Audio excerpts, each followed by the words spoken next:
You're listening to the Fig Culture Podcast, the show that helps cold climate gardeners bend the rules, push zone boundaries, and grow figs anyways. I'm your host, Stephen Biggs.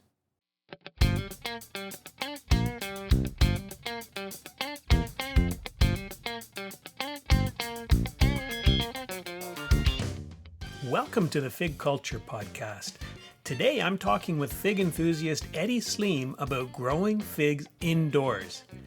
Eddie lives in Texas, and it's not exactly the top of the list of cold climates where you'd expect to find someone growing figs indoors, because he can easily grow figs outdoors. And he does that too. But this indoor fig habit started with an expensive little fig tree, a bad Texas storm, and a plant that was left indoors for a few days. That indoor plant took off. It grew quickly and produced an admirable crop. And as Eddie compared that indoor plant to a similar one that he had growing outdoors, it sent him down the indoor fig rabbit hole. Lights, heat, soil, fertilizer, pests, watering, containers, air circulation, and the domestic diplomacy that's needed when the dining room becomes a fig orchard. So, in this episode, Eddie shares what he's learned from growing figs indoors. He talks about why indoor growing is especially useful for long season varieties, and also how indoor growing could open up figs to people in apartments, in cities, as well, of course, as people like me in cooler climates with shorter seasons. Eddie's curious, loves to teach, open about what he's still figuring out. It was a fun chat. I hope you enjoy it. By the way, you can find Eddie on YouTube. He hangs out there as Figgy Ed. Now, here's my chat with Eddie. Eddie, welcome to the Fig Culture Podcast. Thanks for hanging out today. Thank you for having me. I really appreciate it. Hey, I'm happy to have you here because we were chatting as you were telling me about what you do for my upcoming fig book, and I was so excited about what you do. But I think before we dig into what you're doing, you need to tell our listeners, why is it that a guy in Texas, of all places, is growing all these figs indoors? How did this happen? Oh my gosh. Okay, so Steve, that's a big one. If you don't mind, allow me to dissect it into several pieces, please, because I love the question. All right. So let me start with how it all began. I went to go purchase an Angelito fig variety that I've been after for months, and I really wanted it badly. I kept losing one auction after another auction on FigBid, and I was just getting frustrated. I'm like, why do I keep losing these auctions? So I went in big. I went in big on two of them just in case I don't get the first one, like that's been happening for weeks on weeks. So I went in so big, I won them both. Great. Now I have two very expensive trees coming to me. One comes just one day before the other one, and I had a chance to up pot it. I was ready to go. I made the soil ready for the next one. I took the first one outside, and that's the way I do with all my trees to date. I up potted it. I brought it outside. I let nature handle it. I let the fig hold its own and do what it has to do outside. And they grow. Sometimes it takes them weeks to catch the roots and start spreading and take off. Sometimes it takes them months. Sometimes they don't take off. So the one that I got the next day, it just so happened, I up potted it. I got ready to take it outside, and just so happened to be a horrible day here in Texas. And we get hail, we get terrible rainstorms, wind is super strong. And I just didn't want to take my baby little expensive tree outside in the middle of those elements. A day goes by, I forgot. I leave the tree, I forget. A day goes by, another day goes by. And now I see the tree. The reason I see it again is because it's growing so fast. Now, the one outside is stuck doing nothing. The one inside has already put on inches in days. Angelito is a very vigorous variety to begin with. But now I'm watching this thing in my house grow about an inch a day. And then guess what? Within days, it's putting out little baby figlets. I'm like, oh, wow, let me go run outside and check. Nothing. It's not even growing yet. I'm lucky it's alive, it looks like, because it just went through all the Texas horrible weather that we were having at that time. And now I said to myself, I was like, I wonder what happens if I leave this tree inside.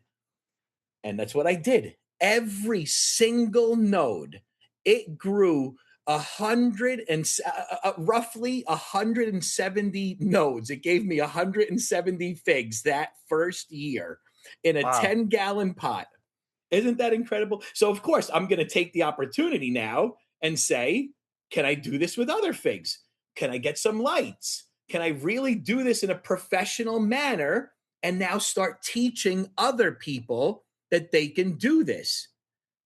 You, I'm sure, can attest to just gardening in general helps with the quality of life in so many different ways. So now I'm thinking in my head, I grew up in a city my entire life in Brooklyn and Manhattan, and I love nature, and I've never had an opportunity to get my hands into gardening or do anything with any of that stuff. Had I known that, my entire childhood would have been different. Not that I would want that, because now I have an amazing life with my beautiful wife and my great children, and that is what it is. But I want to be able to teach people that are living in cities now who do not know they could grow indoors, because I honestly think it could make the world a better place. Think about millions of people now all of a sudden gardening within a year. It might be a small incremental change, but I think the world we're living in right now can use every little bit of help that it could get. And that is one of my main missions and why I'm doing this today. Now that we understand how you got to where you are, we should talk about what your indoor setup looks like. And you described it to me before, and after I heard about it, and then after you sent me a picture, I remember thinking, wow, you must have a really strong marriage, because that takes up quite a bit of the house. So tell us all about it. Okay, so I'll start first. I have 3 areas in my house. One is in my office, and that is the original Angelito. It has been up potted from a 10-gallon to a 46-gallon permanent structure that's going nowhere ever. It's made out of like steel and stone. It's a very big pot. Then I have my upstairs area where it used to be an exercise area. It still is, because my wife, who used to be very patient, is now threatening me. If I cross this line, we're going to have some serious problems. So that area is getting downsized a little bit. Then I have my downstairs area where you would typically have a dining room. And that has become a wonderful garden of fig trees all over the place. My wife initially loved the idea. She loved eating the figs. It was absolutely amazing. But as other fig enthusiasts might be able to relate, I have a problem with adding to my collection. And next thing you know, what started off as something cute, and hey, we have some trees in the house, turned into what might be considered an obsession by some, including my wife, and who is now threatening me on a weekly basis to get the figs out of here, or me and the figs are all going to go find a new house together somewhere. So I'm working on that one. She has given me the thumbs up. I jest a little bit. She is very understanding. She's really great with it all, and she's given me the thumbs up to go find land somewhere, and I will build a structure for my indoor figs, and I want to have outdoor figs as well. So that's a future plan. So you've got some in your office, you have some in the dining room, you have some upstairs. For people who haven't seen indoor growing before, what does this look like? Okay. Many different ways you could set it up. And there's many different use cases also. So, like you said, I'm in Texas. It's a warm climate. Why am I doing it? We could circle back around to that. But indoors, the way I'm doing it, I'm connecting lights right to the beam in my ceiling when I can. That's the ideal way, I think, because it lets the figs grow as much as they want. I have large cathedral ceilings that run through my entire house. It almost replicates an outdoor environment to an extent, because they're free to just let themselves grow, and there's air blowing and this and that, and it's kind of a little bit natural, but it's not natural, and we could get into that also later. Some people that I know are doing it in grow tents, so it's a much cleaner way to do this. You could have a few trees in a grow tent and get a large number of figs from each tree, even in a small little greenhouse. but I think it'll bring on other challenges such as the humidity control and things like that. But you can work through every challenge. I'm a big believer in that.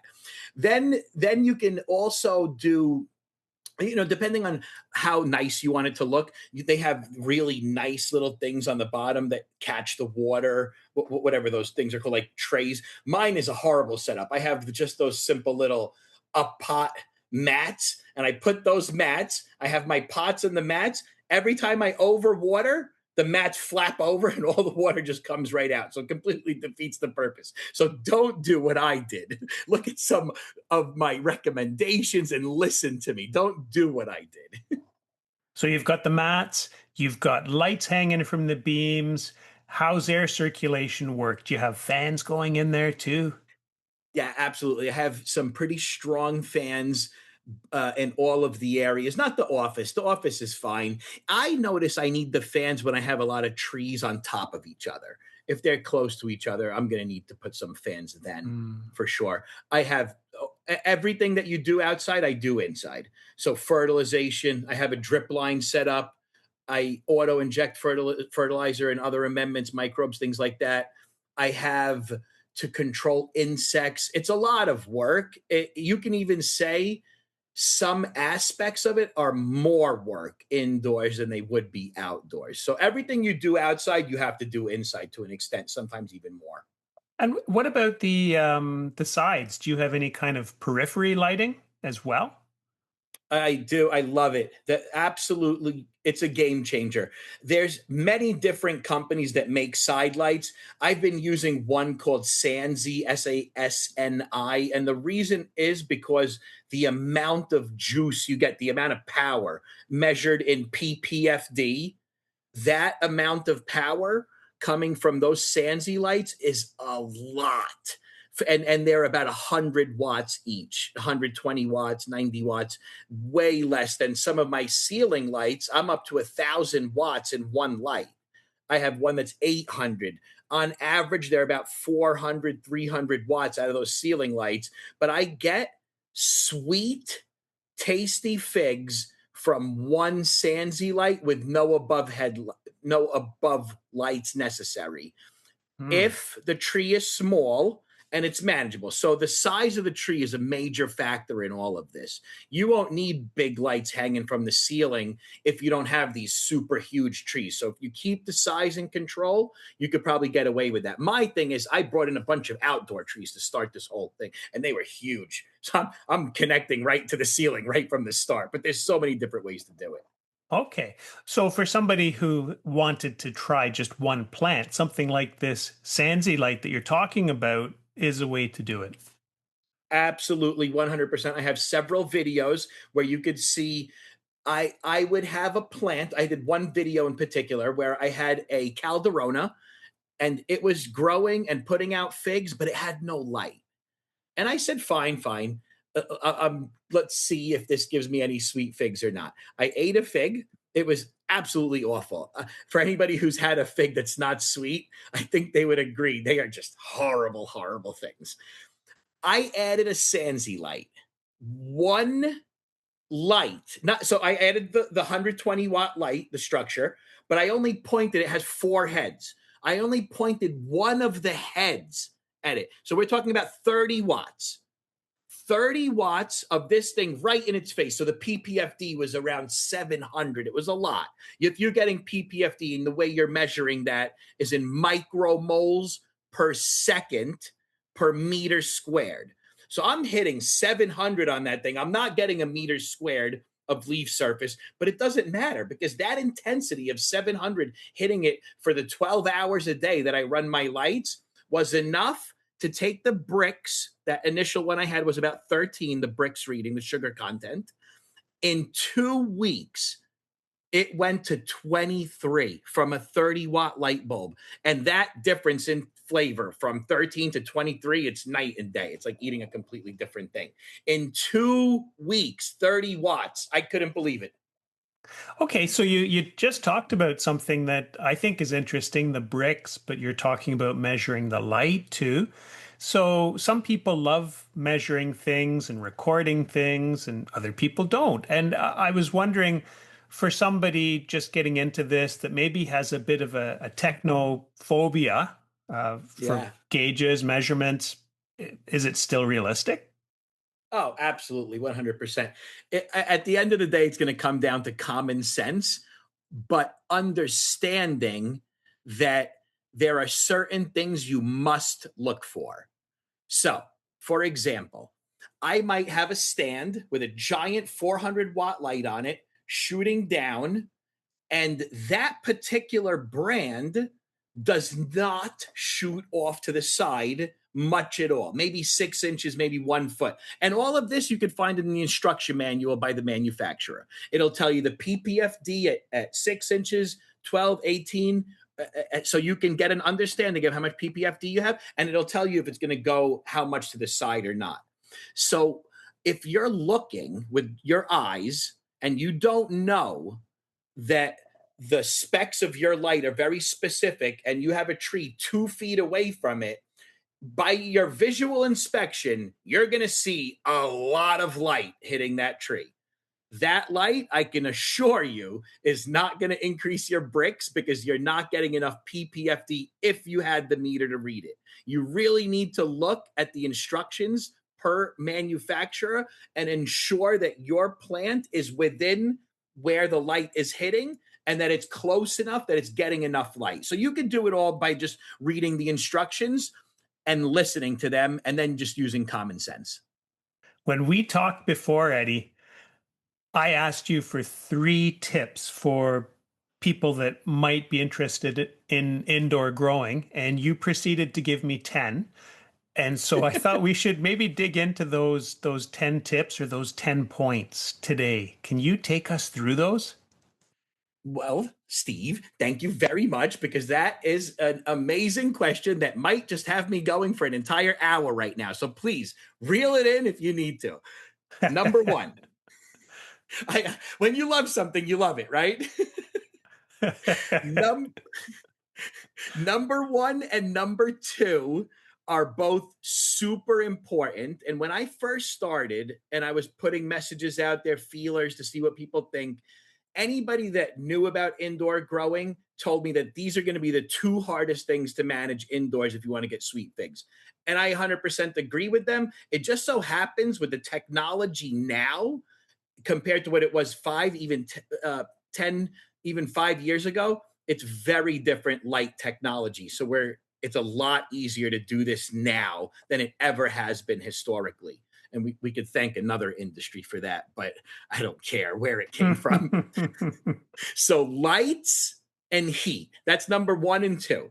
You need to make sure it's getting the light. And we talked about that a little bit. Look at the manufacturer's specs in the instruction manual or buy yourself. They're less than $100 now. When I bought it, it was about 150, 200. And it was the only light meter that I could find that would break visible light down into blue, green, and red. Heat is important. I can tell you, I don't have much control over heat, but what I do have works for me. So I'm super happy about it. And it gives me the opportunity to share this, I think, profound observation with you. At 72 degrees Fahrenheit, I get figs and they're good and they are fine. At 78 degrees Fahrenheit, such a small difference in temperature. It's really not much. Those figs, the ripen in half the hang time from when it starts swelling to when it ripens is half the time. The brick seems to go up faster. It just creates a different environment for those figs to thrive, and the trees grow faster. Everything is better in just a few degrees difference. So if you can control the heat, definitely suggest that you do that. My situation, I just have the vents right above the upstairs trees. So come winter, it's 80 degrees up there all the time. Hmm. Come summer, so this is kind of counterintuitive. Come summer, my trees are freezing up there because I have the air conditioner going. So Right. it's a little backwards in Figgy Ed's house. Number three is soil. And I am a huge advocate for creating good soil, especially for potted fig trees indoors. I like to give them extra aeration because it just seems the figs love it. I go about 30 to 40%, 40's on the high side, but I've done it. And with perlite, I use rice hulls, I use pumice, I'll use several different things like that to make sure that I'm getting the level of aeration I need. What I do indoors then at that point is I could leave it wet all the time. They don't get upset. I've had the other side of this where I've had 5% aeration. And if I try to leave that wet all the time, the trees fall apart. They don't like it at all. If you have the aeration in there, you keep them wet, they stay happy, you stay happy, everybody wins. Number 4, remember, stop me anytime you want, Steve, please. Fertilizer. Maybe outdoors, if you have a tree in ground, not in a pot, maybe you fertilize a lot less. But guess what? That tree is still eating. It's not like the tree is magical and doesn't need food. It finds it somewhere. You might not know where. But indoors, these trees are growing all the time, nonstop. So the fertilizers that I give, it's consistent the entire time. Even when they go semi-dormant in my house, I continue to feed them something. Number 5, insect management. Actually, I'm sorry, let's call it something else. Pest management. Yeah, I think let's call it pest management, because you have insects, you have mites, you have all the different things that can harm you outside. A lot of them can harm you inside. I've had mealy bugs, I've had scale, I've had thrips, I've had mites. You have to stay on top of it. Outside people, I hear them casually say, don't worry about it, nature will take care of it. And maybe that's true. My outdoor trees like it when I take care of this as well. But maybe they would be fine if I did nothing outside. Inside, the tree is going to be demolished. There are no predators. There are no natural predators to fight them. You are the only natural predator that exists. So do something about it. Otherwise, I firmly believe your trees will suffer. And number 6, water is, I think we talked about, I'm going to reorder this for the future, but water is super important. The trees punish me if I miss water. If they're in an active growth stage, they're putting out figs, they're not dormant at all, they drink so much water. And it's noticeable. I see it immediately. If I go one day without watering one of those trees that's in an active growth stage, I walk up the stairs in the morning, all the leaves are drooping down. It's absolutely an amazing thing. Within 5 minutes of watering it, boop. It's incredible. It's absolutely incredible. So make sure, I think if you're putting soil that's very well aerated like I do not hold back on water. There's no need to. The only reason you'll need to is because it keeps coming out of the bottom and you're just not doing anything with that water. You're just filtering it through and getting rid of all of your good fertilizers and amendments. So I do take it easy. I have a drip station in my house and I reassess, recalibrate the gallons per hour, the emitters on each tree, depending on the stage of growth. So 50 trees in your house, it's a lot of work. If you're going to have 1 or 2 trees in your house, this is easy as cake. It's like super. You won't even need a drip station. You can fully automate, and I would suggest even 1 tree. Why not? I've seen better results from automation because they don't make human mistakes like I do. Number 7 is the container. So do you have a large one, a small one? Is it fabric? Is it plastic? Is it an air pruning pot? There's several different variations of air pruning pots now, and I have 3 of them, and I like them all.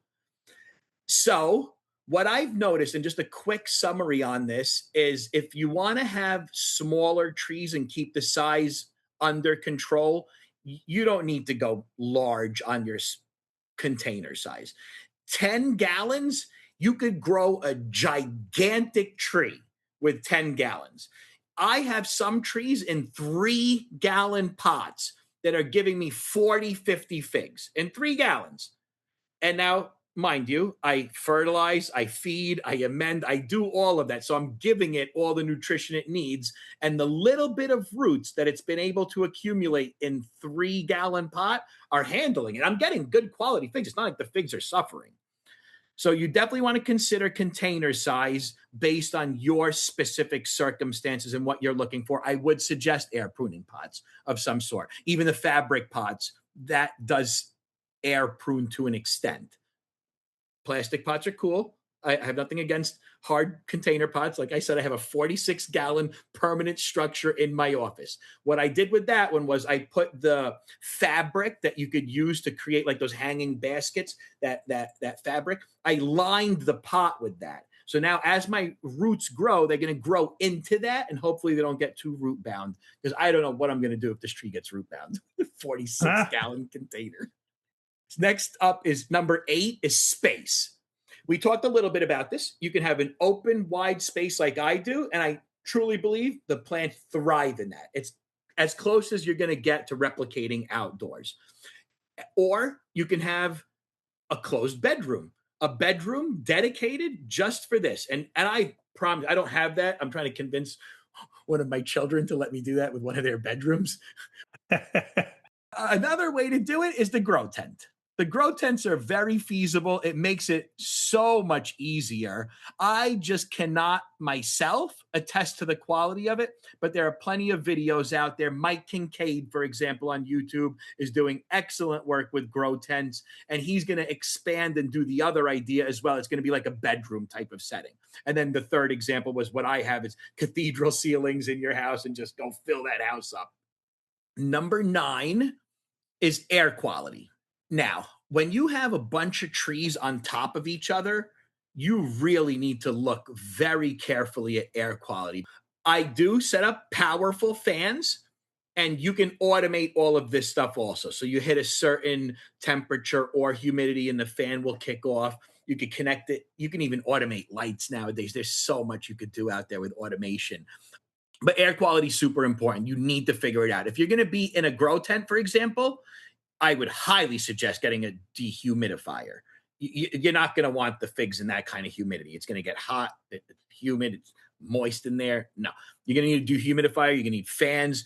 I think they sell a lot of grow tents nowadays that are, ready to go upon purchase. They come with the fans and they come with a dehumidifier. So you could probably get something very reasonably priced that includes everything you want if you're going to go grow tent. And grow tent is probably the easiest way to start getting into this, especially if you're trying to convince the loved one who lives with you. The last one, and definitely not least, because this is one of my most exciting topics, and an area where I think all of us as fig growers have a lot to learn. We have learned a lot already in this space, but there's certain things that I don't know if it challenges what we know or it expands upon what we already know. So chill days, that's my 10th one. And understanding the impacts of not taking your trees outside, or just what if you're in Florida? They have figs. They don't have chill days. And there's a ton of literature on this, and there's a lot of reading that you can do. I have an Angelito tree, 3 years going now. It's never been outside ever. I'm getting the best figs I've ever had from the tree right now, indoors. I'm sure that taking it outside and giving it the chill days it wants, that would only be good. I don't doubt that. I 100% believe that that would be good and beneficial. But the question I'm trying to answer is, are there other ways to get the same quality figs and just not have chill days? Okay, so you might not have to ask your family to install a giant refrigerated room in the house somewhere. I love the way you're thinking, my man. We are going to get along. Okay, so you just gave me 10 things to think about for indoor growing. We've got light, heat, soil, fertilizer, pests, water, the container, space, air quality, and chill days. So those are great. And we should mention too, on your YouTube channel, you dig into these in more detail. Tell listeners your YouTube channel. Oh, great. Thank you so much for that. So my name is Eddie Sleem, and my YouTube channel is Figgy Ed, Figgyyed. You knew I was going to ask you about favorite varieties, and I know that you like Angelito because you paid dearly for your two Angelito plants that started this whole odyssey. But maybe you could just share a few of your favorites for people who are maybe like you, a little bit obsessive about fig varieties. What's on your radar? What do you love? It's funny because I'm going to answer that question. I have since paid way more for other varieties that have not even given me figs yet. They've been with me for over a year. So money does not equal quality. I think most people know that already. I just wanted to make sure I'm clear about that one because if you see my reputation out there, you're going to see a reputation of somebody who's paying a lot of money for certain varieties. But I want to make sure that the fig community understands that that is not necessary at all to get good quality figs. The ones that have been tried and proven for decades, those are the ones you want to get, and they're less expensive. My favorites, Black Madeira and Col de Dame. I can't choose between the two. And guess what? Growing indoors, I can grow them as much as I want. I don't have to worry about the short season. Those are my two favorite for sure. There's a new one that I want to just quickly slip into this conversation because it has impressed me so much. Cosme Magno. It is, I'm not sure exactly how to pronounce his name, but I think it's Monstre Pons. Mm-hmm. This is his favorite green skinned fig. And I didn't even know that. I was making video after video talking about how incredible this thing is. And then I started getting nervous because some pretty influential figures in the fig community were buying it because of me. And they're saying, well, Figgy Ed said I must have it. Well, I guess I must have it. And I was like, oh boy, that's just a little bit of sweat coming off my forehead. Not too bad. Then I found out it was Pons' favorite fig as well. And I was like, whoo, thank goodness I am in the clear on this one. Nice. Nice to have that additional vote of confidence. The flavor profile when compared against other Adriatics, I still taste that similar Adriatic base, that flavor, but it is so pronounced. It is strong. I had a JH Adriatic and then I had a Cosme Magno the next day. Love them both.